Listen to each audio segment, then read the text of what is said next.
orelha a ser acendida, podemos usar o Kundalini em conjunto com a glândula pineal, é isso? Para poder atingir o órgão superior. Quero saber a relação que poderia existir. A pergunta... Sim. A tua pergunta eu vou tentar repetir para ter certeza que a gente consegue respondê-la bem. A tua pergunta a respeito da autoiniciação, se essa semente, né, ela deve ser despertada através da Kundalini, e você mencionou também a Kundalini da pineal ou da cabeça. Posso? Na segunda parte foi mencionada uma Kundalini que é desconhecida da grande maioria dos seres humanos. Os seres humanos conhecem, né, normalmente a Kundalini da base da coluna, que está ligada com a força criadora.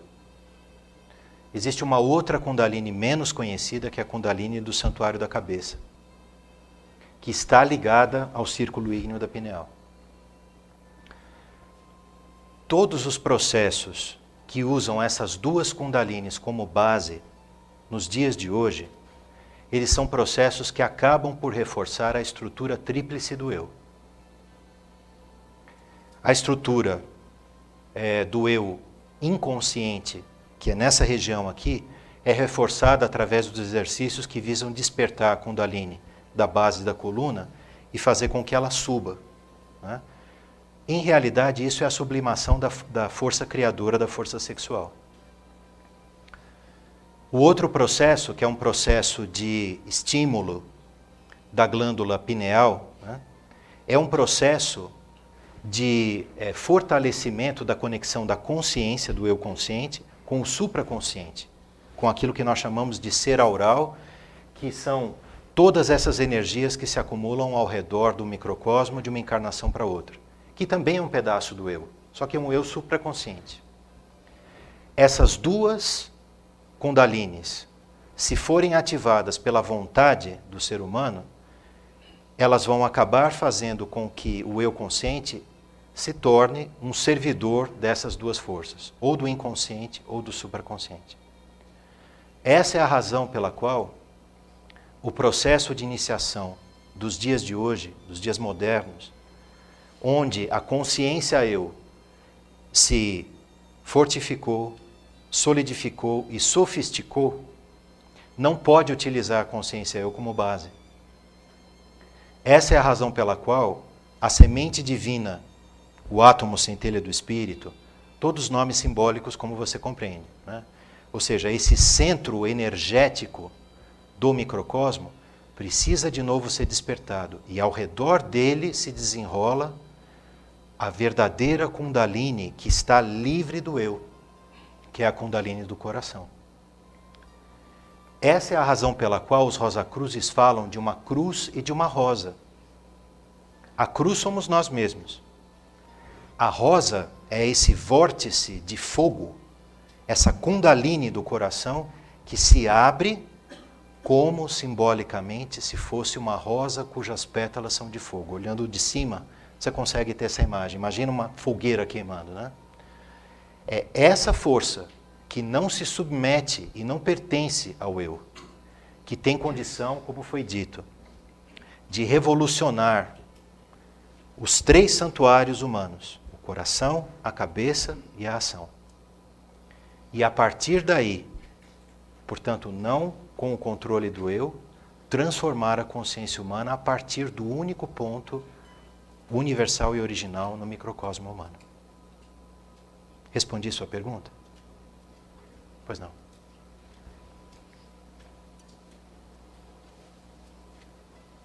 Mais perguntas, amigos? Por favor, fiquem à vontade, hein? Esse momento é para vocês. Pois não? Meu nome?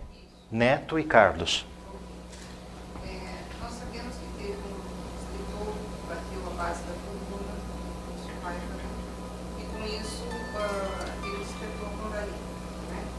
No caso de um paciente, por exemplo, que quebre a base, uma das vértebras da coluna, como é que fica a subida entre ida e píndula? Como é que fica esse movimento do Kundalini, uma vez que tenha sido quebrado no inverno. Sim. Quer responder? Se eu entendi bem, a sua pergunta foi do despertar da Kundalini da base da coluna, o que ocorre com uma pessoa que, por exemplo, tem fraturado ou quebra uma vértebra. É isso? Exato. Perfeito. Antes de tocar diretamente na resposta à questão, seria muito importante para todos nós da escola deixar muito claro o seguinte ponto. Nós não trabalhamos na escola com essa Kundalini do plexo sacro. E por que não? Por quê?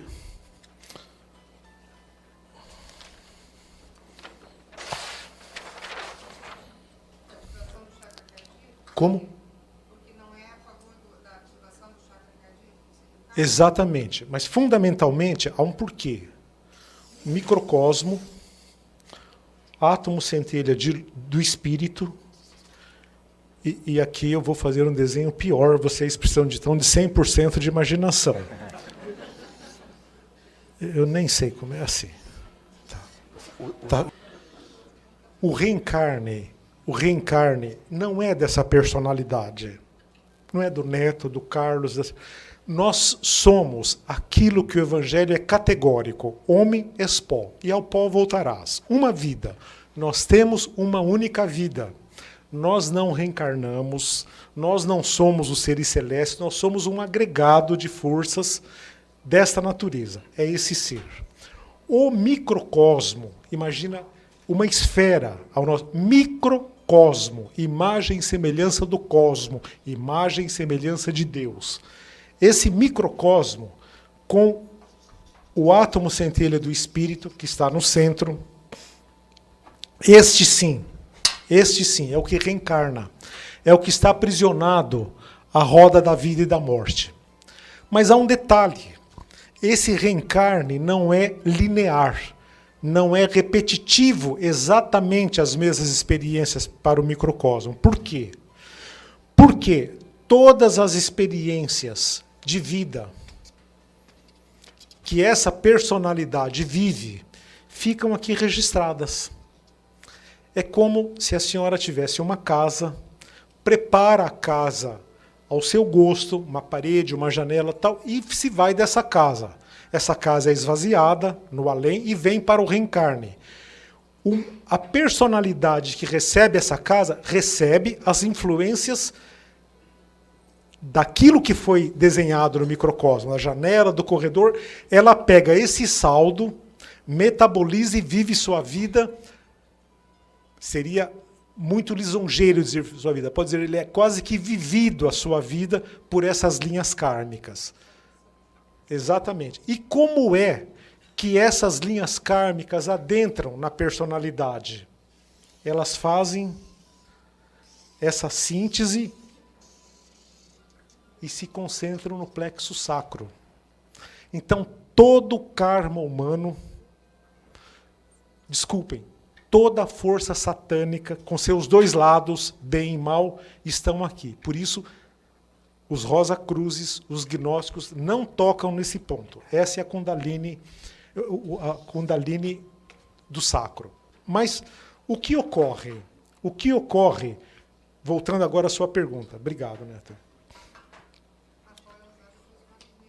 Exatamente. Quando uma pessoa tem uma fratura na vértebra, ou ainda, como uma pessoa retira um órgão, uma vesícula, alguma coisa. O nosso corpo não é só físico. A contraparte etérica supre esses processos. A contraparte etérica supre esses processos e são linhas de força por onde podem circular exatamente isso. Ok? Neto, você quer complementar? Não.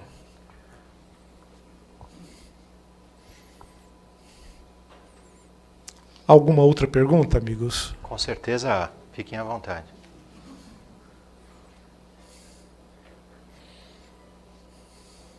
Se vocês não falarem as de vocês, a gente vai começar a perguntar também, porque a gente tem um monte de dúvidas. Pois não. Basicamente, eu gostaria de entender o que muda a partir do momento dessa iniciação, desse despertar, o que muda na nossa realidade cotidiana, no dia a dia, comportamento? Sim. A tua pergunta é o que muda no nosso dia a dia, no nosso comportamento, a partir desse despertar, dessa, entre aspas, iniciação. A partir do momento em que o centro do microcosmo é despertado, a vida do ser humano nunca mais vai ser a mesma. Só para usar um exemplo moderno, né? E a gente não fez nenhuma franquia do filme aqui, não tem problema, né? Talvez você conheça aquele filme, o Matrix, né? Pois é. Acordou, nunca mais vai ser do mesmo jeito. Ou seja, você vai ver a vida em muitos aspectos, como se a vida fosse uma representação diante de você, onde as pessoas não agem de modo próprio, mas agem como se fossem veículos, né, de uma grande força que domina todo mundo. A partir do momento em que o ser humano desperta, a única saída que ele ou ela tem é buscar resposta às perguntas que estão dentro de si mesmo. E aí você vai me dizer, tá legal, mas e daí? Né? O que realmente começa a mudar dentro do ser humano, a partir do momento em que ele abre espaço para essa voz dentro de si e começa um trabalho efetivo de deixar que essa voz que despertou passe a ser o centro da sua vida, é que o funcionamento gradual do seu sentimento, do seu pensamento e da sua ação vão deixar de ser um produto de um automatismo, que parece que não é automático, que parece que é decisão do eu, que parece que assim, é produto de tudo aquilo que a gente quer, que a gente pensa, que a gente deseja e tal. Mas à medida em que a gente vai se conhecendo melhor, ou seja, que vai despertando em nós o verdadeiro autoconhecimento, nós vamos vendo esses automatismos. E nós aprendemos a não interferir nesses automatismos, mas observar. E através desse espaço de observação e de não interferência, a influência desses automatismos na nossa consciência tríplice, na mente, no coração e na ação, vai reduzindo. E o domínio desse automatismo vai reduzindo, até que um dia, não de uma vez, não numa bela manhã ensolarada, mas num processo de vida de autodescobrimento e autodesencantamento mesmo, né? Chega a um ponto onde a força desse automatismo desaparece da consciência. E aí o que passa a ser a fonte fundamental de vida e de força dessa consciência é essa semente que despertou. Com a reorientação da consciência é que começa um processo de transformação estrutural. Mas isso é o trabalho de uma vida toda. Respondi? Então tá. Neto.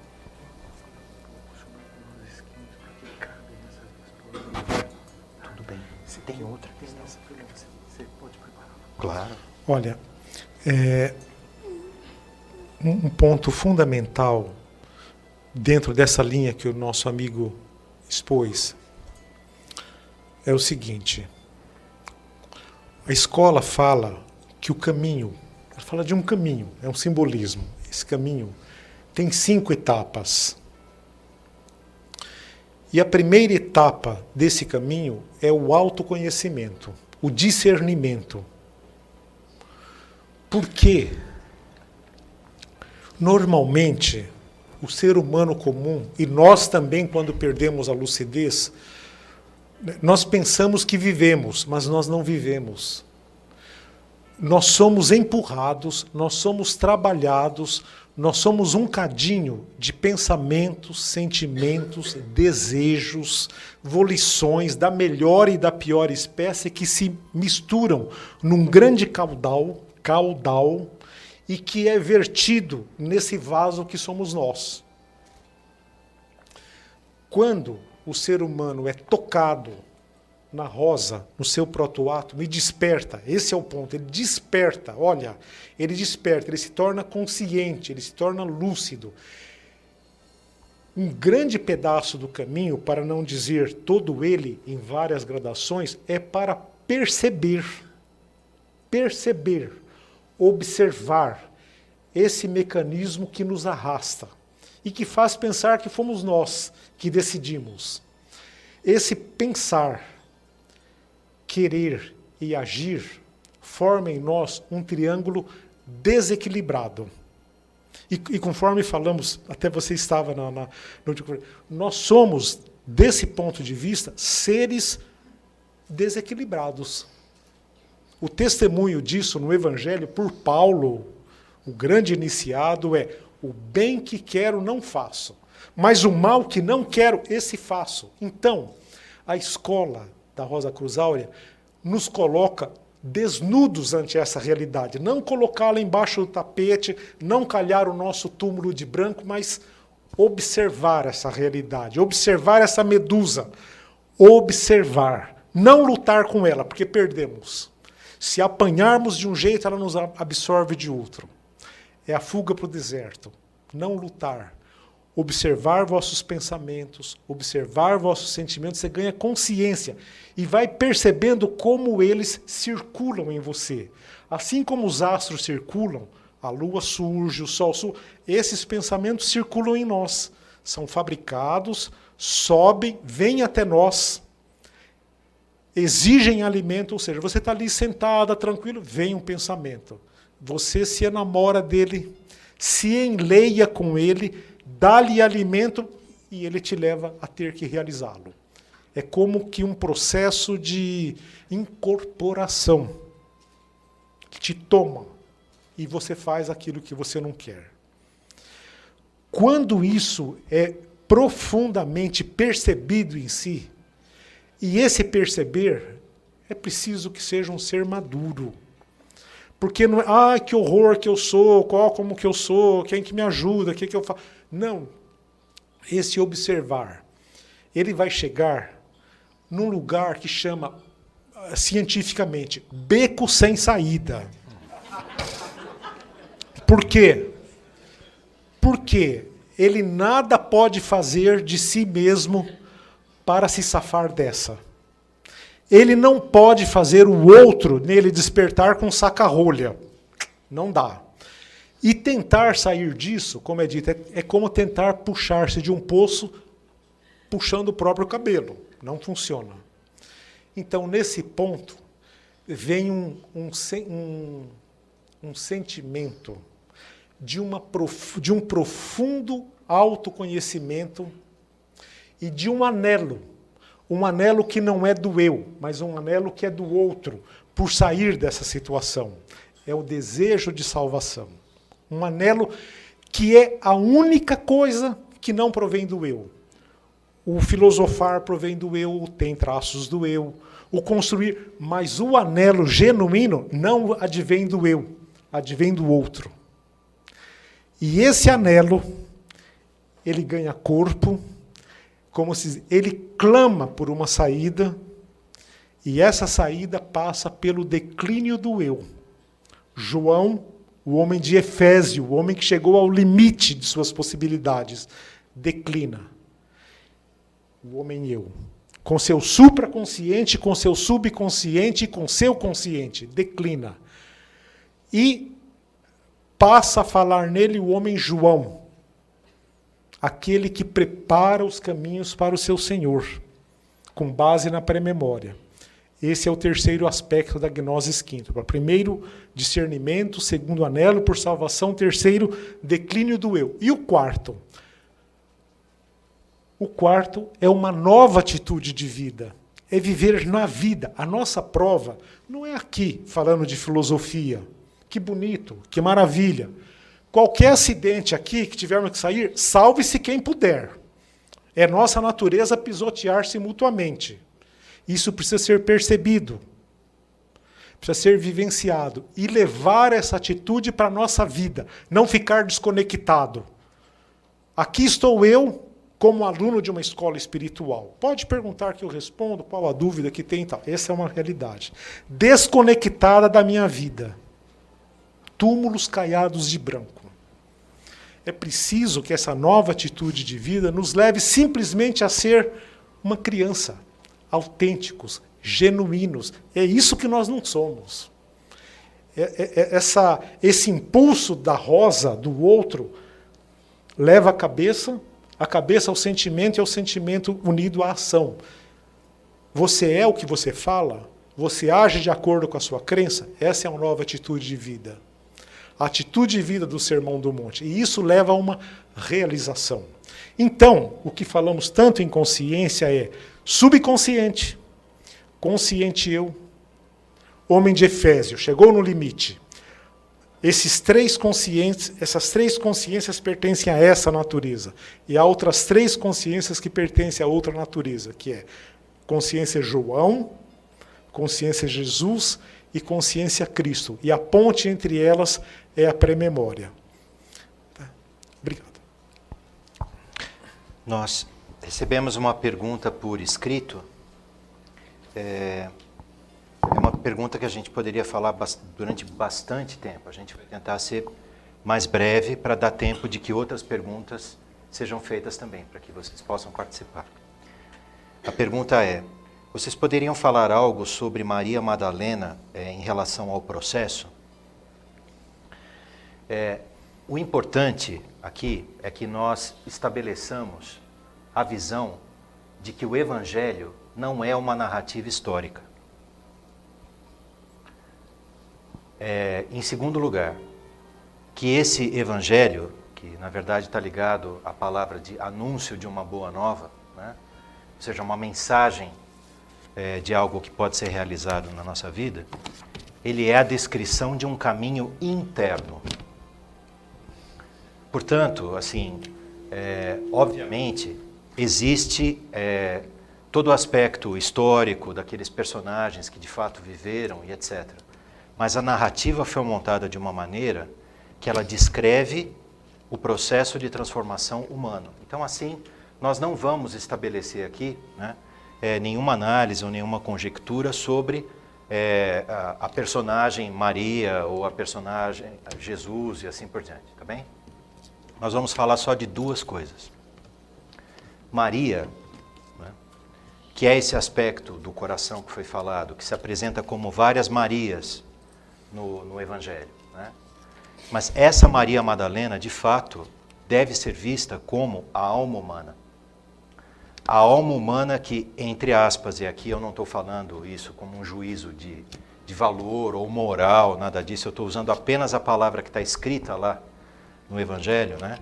Ela se encontra em pecado, ou seja, a alma humana se encontra em faltas, e não é em relação à conduta de vida, não, é em relação a todos os seus aspectos. É essa alma humana que, pela lei do mundo, merece pedras, né? Para que ela seja destruída, para que ela seja desagregada, para que perca sua centelha de vida e devolva a sua vida por não ter conseguido realizar uma transformação fundamental. A força divina no microcosmo, a força crística, não julga essa alma. Na verdade, ela absorve essa alma. E devolve para essa alma a possibilidade de transformação. E coloca na mesma lei, que é a lei do Evangelho, e não a lei do olho por olho, dente por dente, que é a lei do mundo, né? Que é a lei do Velho Testamento. Coloca diante da própria consciência humana e, na verdade, diante do próprio sistema o seguinte: aquele que estiver livre de falta que atire a primeira pedra. E, na verdade, é essa lei de não luta, de não mais julgar os outros, né, que permite que o julgamento que recai sobre nós mesmos seja transformado. Então, essa é uma visão interna. E é essa mesma alma que depois que passa por um processo de purificação e transformação, encontra no final, né, a figura do verdadeiro ser humano dentro de si, livre. Né? É ela que encontra essa imagem do verdadeiro protótipo, nesse jardim que se transforma de novo o microcosmo. E um outro aspecto apenas, é que toda escola verdadeira trata homens e mulheres em pé de igualdade.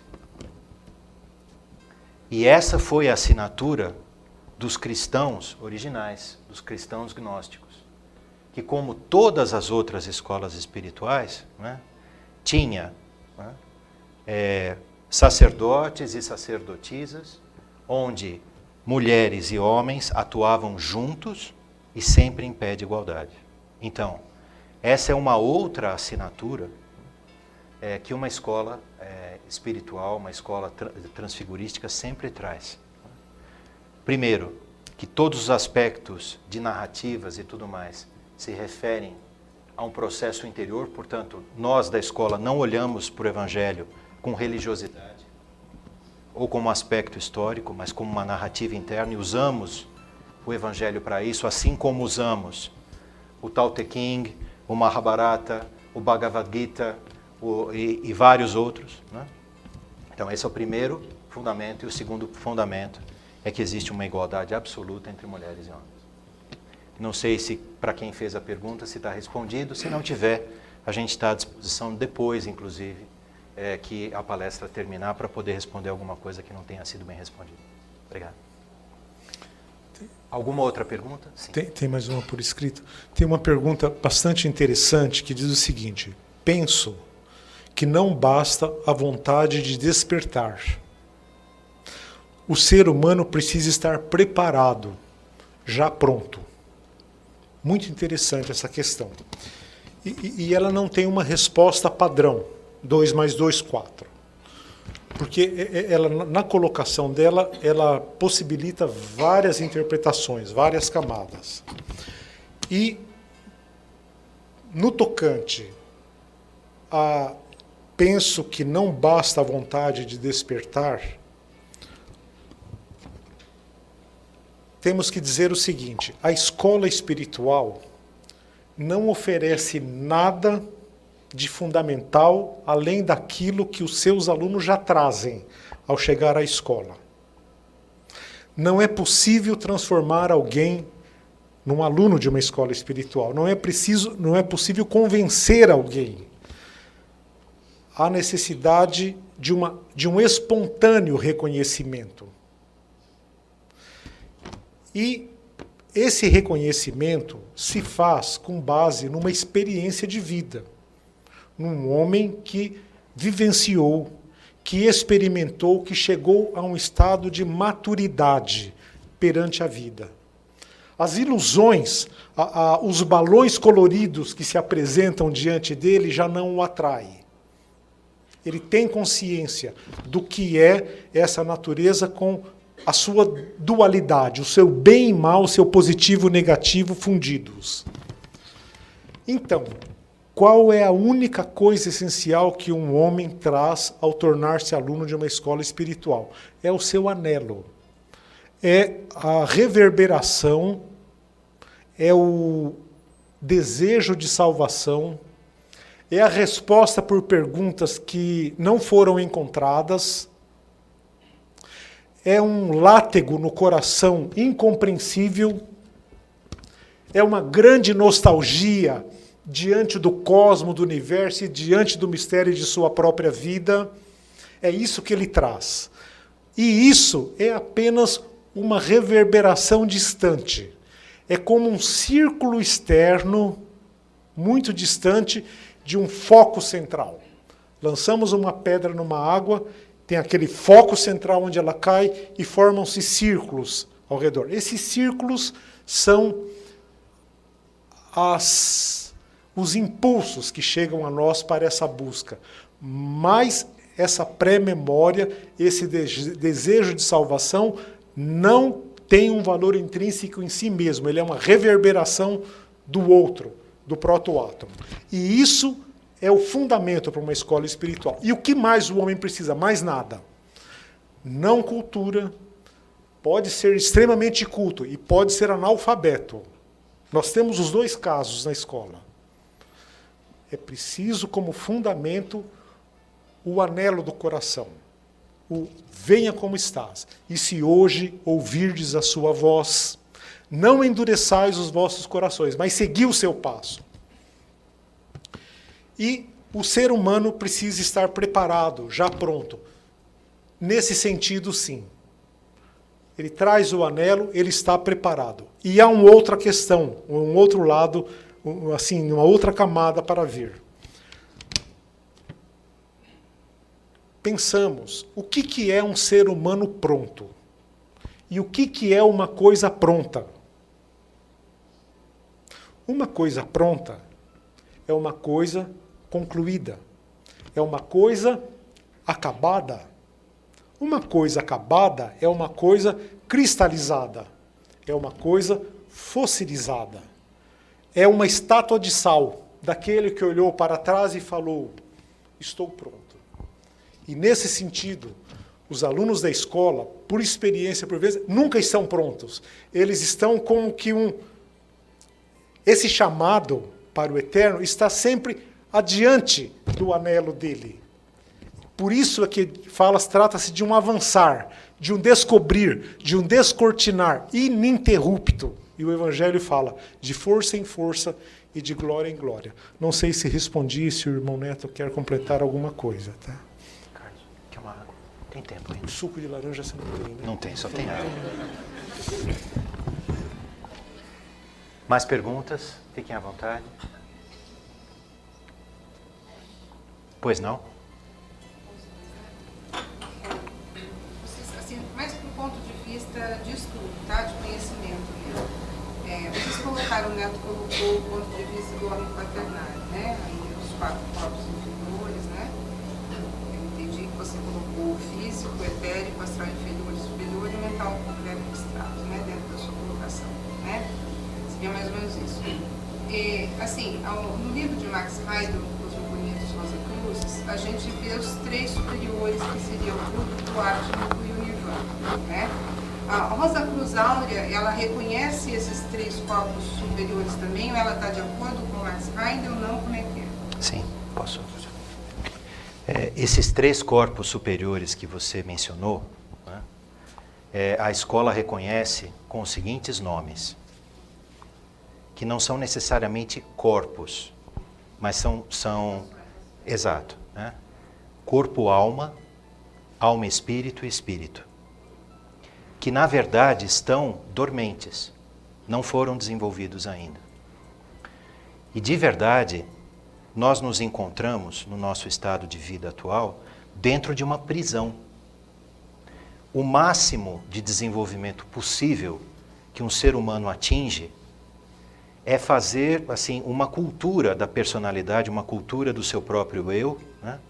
Dando como se fosse uma polida, uma engraxadazinha no corpo mental, entendeu? Então a gente reveste esse corpo de erudição, de intelectualismo, de conhecimento livresco, como o Carlos mencionou antes, né? E esse corpo, ele ganha algum brilho, mas ele continua, pelo fato da estrutura dele estar ainda muito infantilizada, aprisionado pelo corpo astral. O corpo mental, né, é como se fosse um ratinho. O corpo astral é como se fosse um tigre, né? A diferença de, entre aspas, potência de um para outro é gigante. O corpo mental, do jeito que nós nos encontramos hoje, ele sempre acaba presa de um desejo insatisfeito, de uma motivação intrínseca do ser humano, de uma reação e assim por diante. A única possibilidade de desenvolvimento desses 3 aspectos superiores é a partir do átomo centelha. E o átomo centelha recria, em primeiro lugar, a parte do corpo mental que falta, que é justamente o corpo-alma, tá? Que é Buddhi, né? Essa verdadeira consciência-alma, ela se relaciona com o chakra coronário da pineal. O corpo mental que nós temos hoje, né, que é o aspecto pensamento e vontade, que são esses dois chakras aqui do santuário da cabeça, eles estão ativos pela consciência eu e param por aí. E o máximo que o ser humano consegue fazer é abrir o círculo da pineal para o ser aural dele e acabar sendo presa de todo o karma acumulado no microcosmo também. E acaba sendo, entre aspas, enfeitiçado por esse gênio da lâmpada que fica atendendo os desejos subconscientes dele. O verdadeiro corpo-alma, que é o verdadeiro corpo mental superior, tá? O abstrato, ele é formado da força dessa semente original no coração, e é ele quem recria e transforma, na linguagem da escola, transfigura os outros 4 corpos. Por isso é que se fala de uma estrela de 5 pontas. Por isso que os cátaros, por exemplo, usavam o pentalfa, que é um polígono de 5 lados, como a figura do verdadeiro ser humano. Porque essa consciência alma que é o mental superior, que recria o mental, o astral, o etérico e o físico. E o desenvolvimento do verdadeiro ser humano, não do nosso eu, mas do verdadeiro ser humano, não para por aí. Porque a partir do momento em que essa nova consciência alma é recriada, existe uma fusão da consciência alma com o espírito no microcosmo e no cosmo e no macrocosmo. Esse foco superior da consciência é conhecido como alma-espírito. E a partir daí existe a manifestação do espírito humano puro, que é a ideia que o Max Heindel explica, que é a ideia espiritual que está na base da criação da nossa onda de vida divina, que são os espíritos virginais. Então, essa manifestação superior, ela só pode acontecer se o processo de vida do ser humano der um passo para trás, porque é como se nós tivéssemos nos desviado do caminho original e acabamos num atoleiro. Esse atoleiro é a consciência eu como ela é hoje, que é um atoleiro para o ser humano, para a humanidade e para o planeta Terra. E é no momento em que o ser humano, e por consequência a humanidade, e por consequência a Terra toda, se reconectam com a verdadeira ideia de transformação e manifestação da vida, que esses aspectos superiores podem se desdobrar e se manifestar. Ficou claro? Então tá bem. Acho que tem tempo para mais uma pergunta. Uma última pergunta. Ainda nós temos algum pouco tempo. Oi, vou fazer uma última pergunta, tem dúvida aqui. Isso que vocês falaram agora foi uma mistura de situações que eu tinha já ouvido falar em uma palestra anterior a esta. Ou seja, não quero me alongar. Fica à vontade. Toma o teu tempo. Entre Max Heindel ou Burke Morgan ou Raul Lewis estudaram da mesma forma. Qual a explicação seria? Dessa mesma forma, ou seja, qual a explicação se daria para esses grandes também? Tá bem. Quem responder, cara? A pergunta do nosso amigo é assim, ele está vendo elementos iguais, né, ou similares nessa palestra em relação a outras palestras, né? E esses elementos que foram abordados sobre o ensinamento de Max Heindel, ou de Jan van Reichenborgh, que é o fundador da nossa escola da Rosa Cruz Áurea, né? Ou mesmo de Spencer Lewis, que é o fundador da Amor, e assim por diante. O que nós poderíamos falar a esse respeito? Veja bem, eu vou falar 2 coisas, né?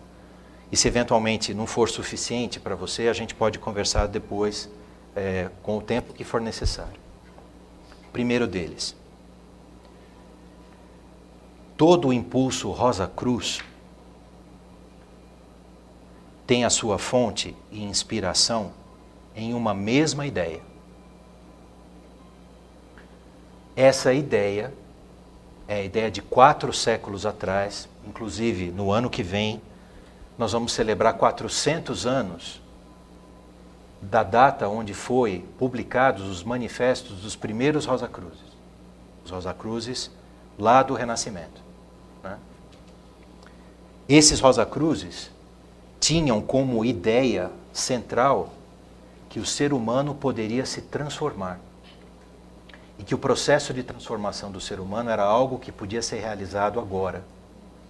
Essa é a ideia por trás da imagem de cristão Rosa Cruz ou de CRC. Essa ideia precisou de séculos para que ela pudesse ser tratada e transformada em algo factível como uma transformação para nós seres humanos hoje. Entretanto, é preciso que eu diga uma coisa para você também. Existem linhas e linhas de rosicrucianismo. Apesar de elas terem surgido da mesma fonte e da mesma ideia, existem linhas de rosicrucianismo e eu não vou entrar em juízo de valor aqui, porque isso não seria correto da nossa parte, né? E o que nós podemos falar aqui é do trabalho da escola que a gente representa, que é a escola da Rosa Cruz Áurea. Mas existem linhas de rosicrucianismo que tomam como base do seu trabalho o desenvolvimento das capacidades e das faculdades do eu. Nós não queremos dizer se isso está certo ou se isso está errado para o trabalho que eles estão realizando, tá certo? Por outro lado, o que nós podemos testemunhar é que existe, sim, um processo de transformação do ser humano, que nós chamamos de processo de iniciação para o homem e para a mulher modernos, que vão além desse círculo fechado de tentativa de desenvolvimento do eu por si mesmo. E é sobre esse processo e sobre essa possibilidade de trabalho que a gente testemunhou hoje aqui. De algo que vai além da tentativa de transformar o eu e de deixar o eu num produto melhor ou mais aceitável para si mesmo ou para os outros. Tá bem? Nós estamos assim maravilhados e agradecidos com a paciência de vocês que estão aí sentadinhos por 2 horas.